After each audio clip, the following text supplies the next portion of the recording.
After we made our documentary film Exploitation, which featured young women who were seriously harmed after they made the decision to sell their eggs, we made Anonymous Fathers Day, which is our documentary film featuring the stories of now young adults who were created through anonymous sperm donation, telling their stories.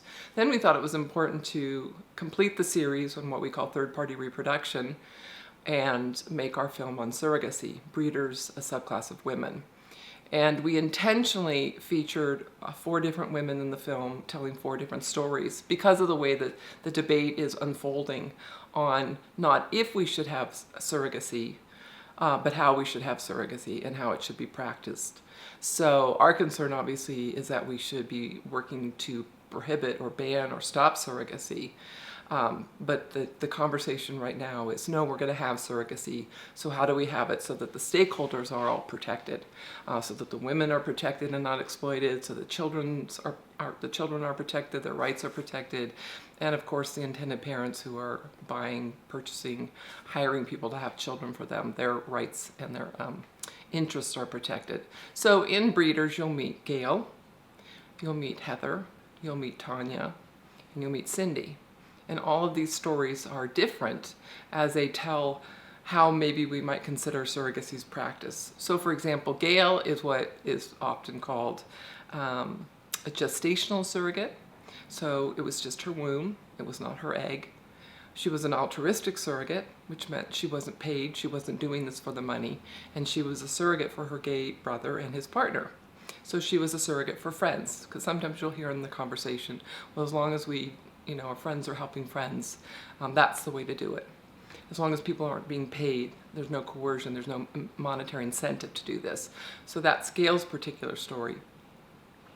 Heather, on the other hand, was a gestational surrogate like Gail, but she was a commercial surrogate, so she was paid.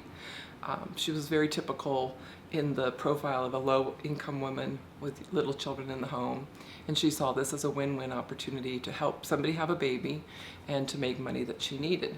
And her first time doing surrogacy, by her own words, it went very well. Everybody was pleased, nobody felt exploited, and it all ended happily ever after.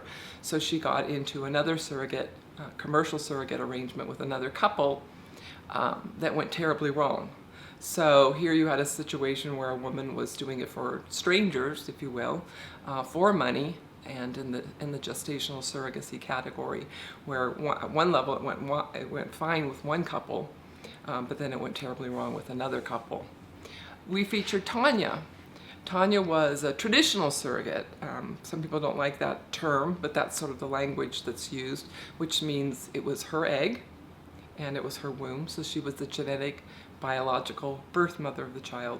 She also was an altruistic surrogate who was doing it for a gay couple, not family members, not friends, but just she wanted to help a gay couple have a child. And it went terribly wrong. And it went terribly wrong perhaps in the child's story too.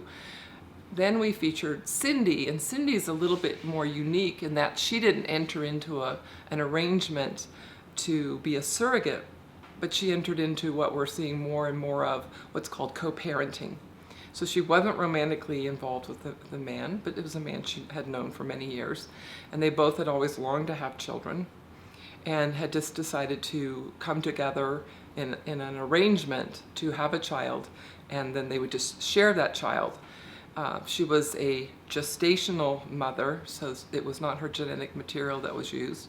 She was an altruistic woman in this arrangement because she wasn't doing it for payment, because she wanted to actually mother these children. And then what happened when the children were born, she had twins. The hospital came to her right after she'd given birth to the children and told her that the man that she was in this arrangement with had told them that she was just a surrogate, and that this was just a contractual arrangement that they had entered into, and that she was not the mother. And so she lost custody of the children. So we thought it was important to include her story while she didn't enter into it as a surrogate, but she was treated by this man as a surrogate.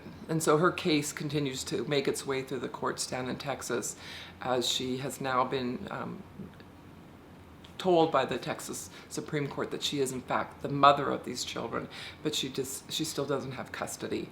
So, so those 4 women sort of slice and dice, if you will, the way the debate is playing out on how we should have surrogacy. And we wanted to show that no matter how you slice it, no matter how much you think, if we don't pay women, or if we do pay women, or if we do it for strangers, or we do it for family members, it doesn't go well. And there's no guarantee that it will go well, because what happens and what should happen is mothers, women, and children bond and connect. And there are health risks to these more high-tech pregnancy arrangements that are risky to women and to the children.